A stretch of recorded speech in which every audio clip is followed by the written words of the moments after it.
நான் எழுதிட்டேன். என்னம்மா எழுதிக்கிறேன்? கூழ். நான் வந்து பீஃப் எழுதிக்கிறேன். உனக்கு என்ன பிடிச்ச ஃபுட்டு? கூழா?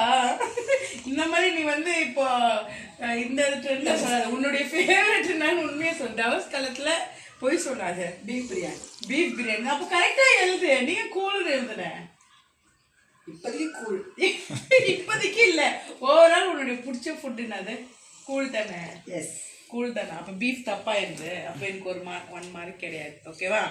எஸ். ஸோ உனக்கு 1 பாயிண்ட், எனக்கு 0 பாயிண்ட். நான் என்னுடைய கொஸ்டின் கேட்க போறேன். எஸ். ஓகேவா?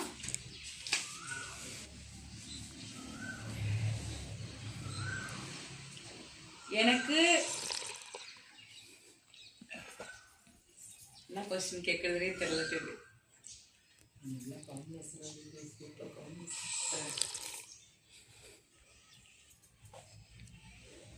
எனக்கு இந்த வீட்ல யாரை ரொம்ப பிடிக்கும்? எழுதணுங்க. எனக்கு எனக்கு இந்த வீட்ல யாரை ரொம்ப பிடிக்கும்? இவ்வளோதானே?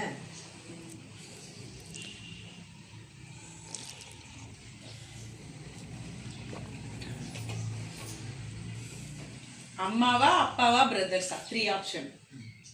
அம்மா, அப்பா, பிரதர்ஸ். இது மூணுத்துல எழுதிட்டேன். எழுதிட்டியா?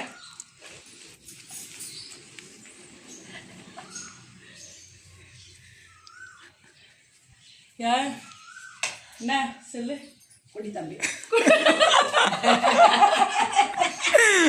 நான் வந்து பிரதர்ஸ்ன்னு போட்டேன். எனக்கு 2 பேர் பிரதர்ஸும் வந்து எங்க அப்பாவை விட எனக்கு தம்பிங்களை பிடிக்கும் டெடிஸ். பட் எங்க அம்மாவும் கரெக்டா தான் எழுதிக்கிறாங்க. ஆனா ஒரே ஒரு தம்பி சுயநலமா எழுதிட்டாங்க. சரி, அவன் சின்னவன்றதால அவன் மேல ஒரு துளி எக்ஸ்ட்ரா பாஸ் வந்து எனக்கு ரொம்ப ஜாஸ்தி. ஸோ வந்து என்னை பத்தி நல்லா புரிஞ்சு வச்சுக்கிறேன். 2 பாயிண்ட் எடுத்துட்டேன் என்னை பத்தி.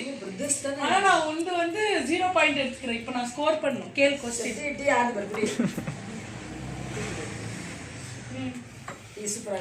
சூப்பரா இருக்கு. நெக்ஸ்ட் நீ என்ன கேட்கணும்? கொஸ்டின் கேட்டுட்டு எழுது. என்ன கேளு.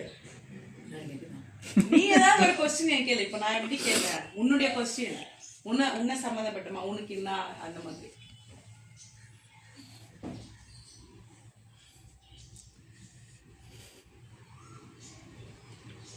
என்னுடைய ஃபேவரட் நினைக்கிறேன். ஏதாச்சும் ஒண்ணு உன்னை பத்தி தெரிஞ்சுக்கணும். நான் இல்ல உன்னை பத்தி நான் தெரிஞ்சுக்கிறேன்னா செக் பண்றேன். நீ என்ன என்னுடைய ஃபேவரட்னா